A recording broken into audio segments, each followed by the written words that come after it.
예은이는 네, 죽었죠. 예, 희생이 됐죠. 근데 이제 그 75명의 살아 돌아온 아이들이 있습니다. 사실 복잡해요, 감정이요. 이게 아주 원초적인 감정인데 내 새끼는 왜 없지? 쟤는 여기 있는데 이런 감정이 당연히 들겠죠. 또 한편으로는 살아 돌아온 아이들을 보면서 저 아이들을 살아 돌아와서 다행이다라는 감정도 또 있습니다. 굉장히 복잡해요. 이게 설명할 수가 없는, 직접 경험해보시지 못한 경우에는 참 이해하기 힘든, 마치 다중인격 같은. 저희 생존 아이들이 그 합숙을 하고 있다가 학교로 돌아왔죠. 그날 뭐 보도가 좀 크게 나서 아실 텐데. 그날 저희 그 유가족들이 그 학교에 같이 나왔죠. 그래서 등교하는 아이들 다 안아주고, 격려해주고, 살아 돌아와줘서 고맙다고 인사하고, 이러고 이제 등교를 시켰는데요. 그날 한 100여 명 정도의 가족들이 나왔습니다. 저도 마찬가지였고요. 그 시간에 거기 나가기까지 며칠 동안 너무나 많은 고민을 했어요. 솔직히 나가기 싫었거든요.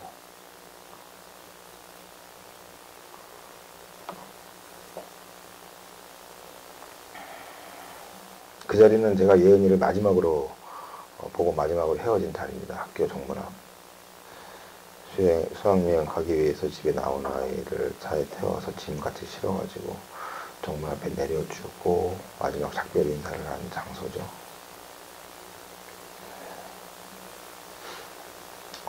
볼 수 있을까? 이 아이들이 등교하는 모습을 내가 지켜볼 수 있을까? 그래서 그거를 정말 조심스럽게 가족들한테 이야기를 했습니다. 우리 돌아온 아이들이 학교에 간답니다. 그런데 그 아이들이 학교에 돌아가서 제대로 생활하고 제대로 서기 위해서는 우리의 도움이 좀 필요하지 않을까요? 가서 우리가 안아주고 인사해주면 그 아이들이 조금 더 가벼운 마음으로 홀가분하게 등교할 수 있지 않을까요? 조심스럽게 제안을 했습니다.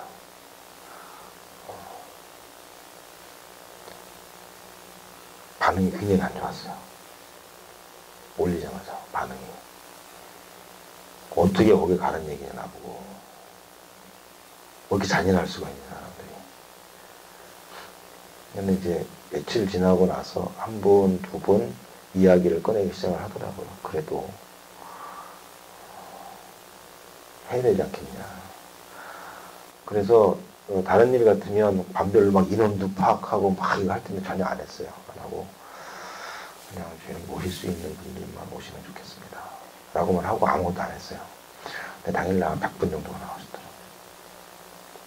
이 말씀을 왜 드리냐면 그런 복잡한 감정이 있지만 결국 그 아이들은 우리 아이들의 친구였고 또 하나 중요한 것은 가족 외에 예은이 아빠 엄마 외에 예은이의 언니 동생들 외에 우리 예은이를 죽을 때까지 평생 기억해 줄 사람은 친구들이구나. 어느 누구도 아니다. 가족 외에는 얘네들밖에 없다. 그래서 그날에 나 그렇게 진행을 했는데 구체적으로 관계 말씀을 드리면요. 처음 초기부터 우리 생존 학생들과 그 다음에 가족들하고는 굉장히 관계 좋게 당연히 잘 지내왔고요. 거의 저희 가족 대책위 내에는 처음 출발할 때부터 생존 학생 부모님들이 같은 회원으로 들어와서 같이 활동을 하고 있고요. 그리고 일종의 소단이라고 해서 저희 반별로도 모임을 따로 갖고 있지만 생존 학생 가족들 75명 학생들의 가족들도 별도의 모임을 자기네들이 갖고 있고요. 별도의 회의체와 별도의 총회도 월요일마다 진행을 하고 있고요. 저희가 일요일마다 하는 가족총회에 항상 참석을 해주시고요. 진상규명 활동을 하는 데 있어서 생존학생 부모님들이 자신들이 할 수 있는 것들은 다 하겠다 라고 먼저 표현을 해오셔서 같이 활동을 하고 있고요. 저희가 조직하고 있는 각종 분과의 생존학생 부모님들이 한두 분씩 다 들어가 계세요. 같이 활동을 하고 계시고요. 그래서 저희 생존학생 부모님들 가족들과는 매우 좋은 관계를 당연히 유지하고 있고요. 실제로 이후에 진상규명한 데서 많은 도움을 주셨고, 아이들이 그렇게까지 행동도 했잖아요. 우여곡절이 있었지만 어쨌든 부모님들이 허락하셔서 하신 거니까 오셨고, 또 이분들 피해 학생들이 갖고 있는 애로사항 굉장히 많습니다. 지금 저희 아까도 말씀드렸지만 지금 적응이 안 된다고 그랬는데 점점 사실은 심리적으로 점점 더 힘들어가는 거를 본인이 제가 혼자 좀 느끼고 있는데 그 아이들도 더 심합니다. 그 증상이 이제 몸으로 나타나기 시작한 지가 꽤 됐어요. 단순히 심리적인 문제가 아니라 그런 문제 때문에 몸의 증상이 나타나기 시작하는 경우들이 상당히 많아요. 탈모, 여자아이들이 탈모가 나고요. 피부병이 갑자기 나오기 시작을 하고요. 원인은 다 불명. 원인 불명일 경우에 유일한 원인은 스트레스죠. 항상. 그렇게밖에 진단이 안 나와요. 이런 상황이죠. 이 아이들은 지금도 끊임없이 무언가를 하고 싶어 합니다. 친구들을 위해서. 먼저 보낸 친구들을 위해서 내가 무엇을 할까? 무엇을 할 수 있을까? 그래서 국회에 행진한 것도 사실 누가 시킨 게 아니고요. 그 아이들이 먼저 제안을 한 겁니다. 우리 가고 싶어요. 처음에 부모님이 다 반대했습니다. 왜? 이 아이들이 나오면 사진 찍히고 뉴스 나오고 이거 이 부모님들이 이런 생각이 있으니까 뭐 아이들이 우겨서 사실 했어요. 할 겁니다. 대부분의 아이들이 참석을 했어요. 그로부터 일주일 동안이 가장 아이들이 행복한 시간이었다고 그래요. 1박 2일로 걸어서 국회까지 갔다 왔는데 그 이후로 일주일 동안 아이들이 가장 행복했다고. 내가 친구들을 위해서 뭘 했다. 지금도 아이들은 뭔가를 계속 하고 싶어 합니다. 또 그런 아이들을 잘 지켜내는 것도 저희들이 해야 될 일이라고 생각하고요. 예. 더 이상 이제 질문은 없는 것 하고 이은희 아빠를 모시고 말씀드리는 거 이렇게 마치도록 하겠습니다. 우리 이은희 아빠한테는 우리 응원의 박수 한번 크게 보내드립니다.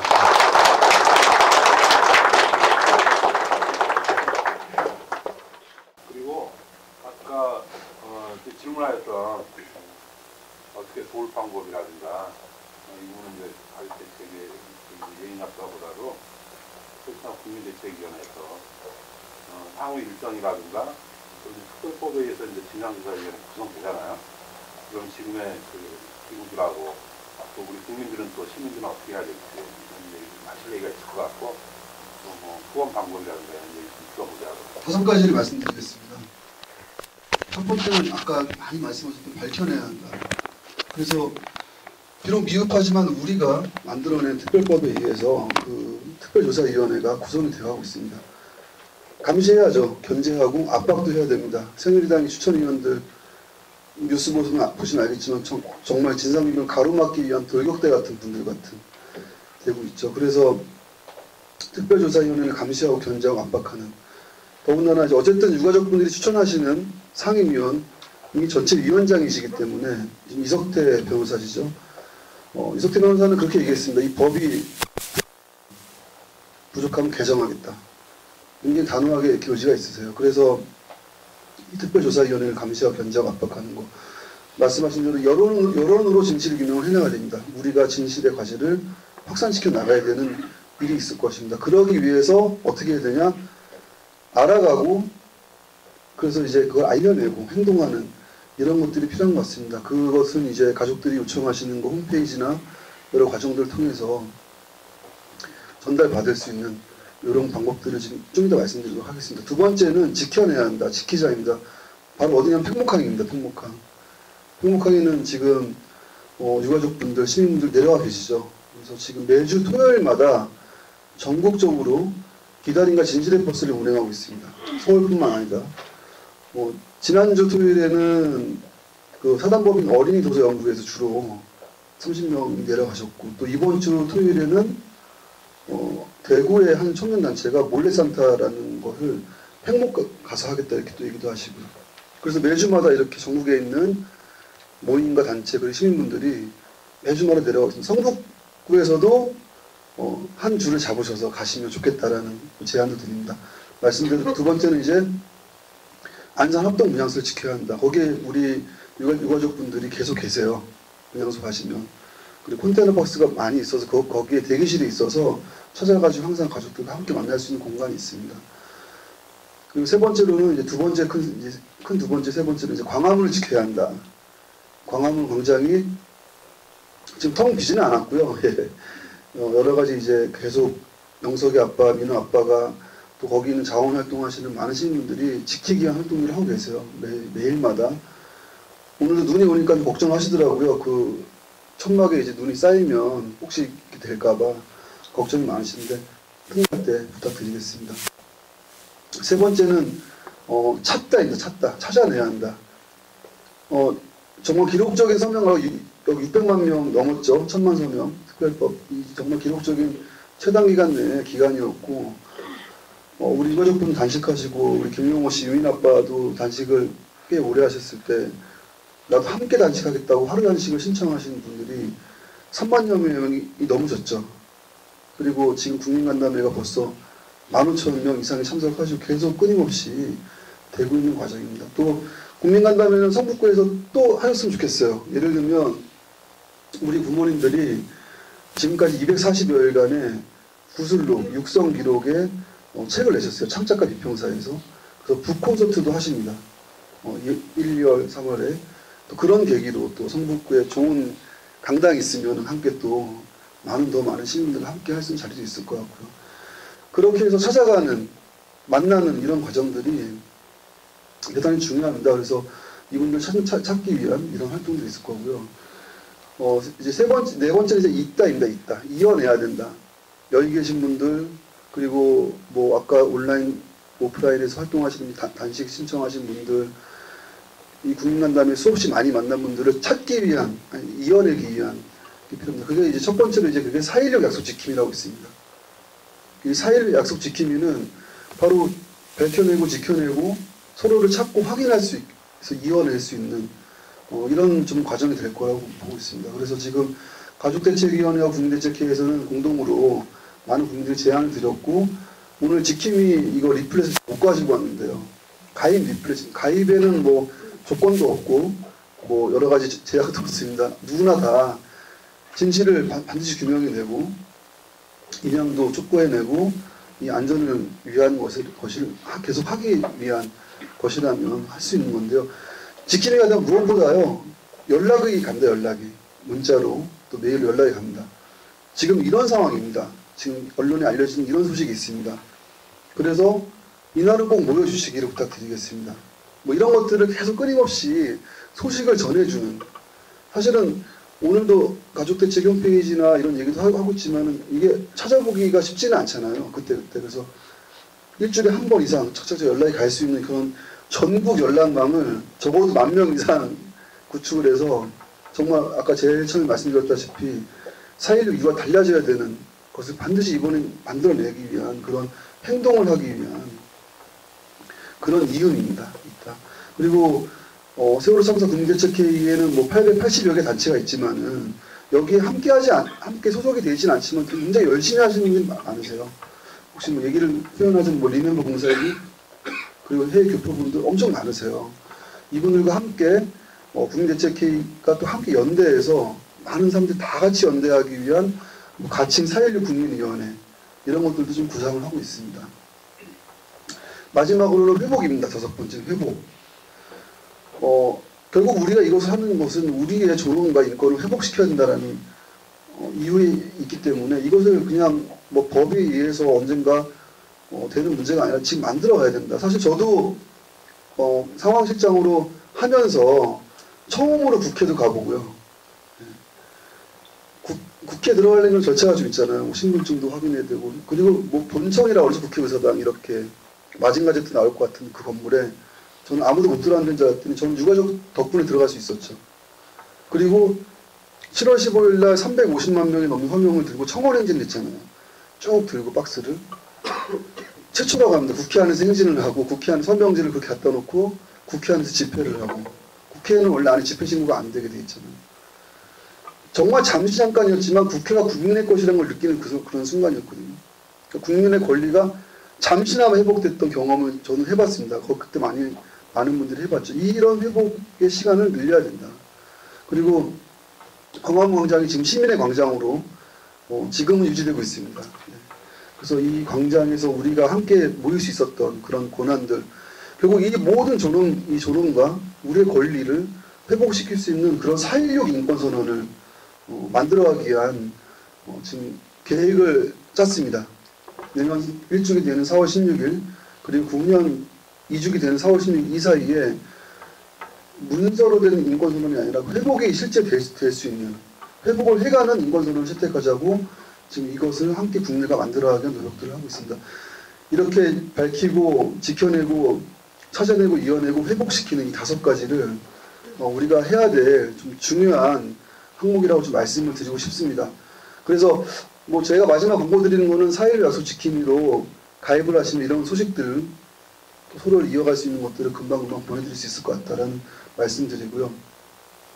12월 달에 좀 주요하게 좀 말씀드리면 3가지가 있을 것 같습니다. 12월 달에는 지금 당장 내일 가족분들이 이제 발표하시겠지만 새누리당 추천위원들이 문제가 굉장히 많습니다. 진짜. 그래서 12월 이제 여야 추천위원들은 국회에서 결정하게 돼 있죠. 최종적으로는요. 그래서 이 12월 국회 안에 추천이 안 되도록 부적격한 인사들은 여기에 계속 좀 관심과 그 행동을 좀 같이 함께 해주십사. 아직 행동 계획이 나오진 않았는데요. 뭐 항의 팩스 보내기, 항의 메일 보내기라든가 국회를 압박하는 여러 가지 행동들을 가령 이번 주 토요일날 광화문에서는 좀 이 새누리당을 좀 규탄하는 촛불을 광화문 광장에서 열 계획을 검토 중에 있습니다. 두 번째는 12월 24일 날 뭐 크리스마스 이브라고 하는데 이날 가족분들이 안산 합동분향소 앞에서 저녁 7시에 희망과 다짐을 함께하는 송년회 자리를 좀 만들었습니다. 춥지만 따뜻하게 어떻게든 해서 같이 한번 뵙고 싶어하는 그런 마음으로 물론 이제 평일날 저녁 7시라서 서울에서 가긴 쉽지는 않겠지만 그래도 가능하시다면 와주십시오 요청드리고 그리고 12월 31일 올해 마지막 날 광화문에서 송무영신하는 이 우리 진실과 안전을 위한 그런 다짐을 하는 송무영신 문화제를 광화문 광장에서 합니다. 다음날 휴일이니까요. 거기 이제 영석이 아빠, 민우 아빠 외에도 유가족분들 많이 계시지만 주로 이제 두 분 아빠를 많이 얘기하시는데 많이 기다리세요. 그래서 그날은 새벽 2시까지 다음날 차도 다니시면요. 광화문 광장에 많이 모여주시고 부탁드립니다. 이상으로 좀 안내를 마치도록 하겠습니다. 국민대책위에서는 홈페이지나 들어가 보시면은 후원 계좌도 있고 하니까 개인적으로 하시는 하시면 될 것 같고 나중에 이 부분에 대해서 얘기가 나오면 국민대책위에도 알려드릴 거예요. 저희도 단체별로 분담금이 있었는데 이 부분도 나중에 정리가 되면 그때 후원하시는 걸 할 수 있을 것 같고요. 그러면 이것으로 우리 오늘 행사를 마치도록 하겠습니다. 여러분 추운데 이렇게 좀 와주셔서 고맙고요. 우리 스스로를 위해서 진실을 밝히기 위해서 박수 한번 크게 치고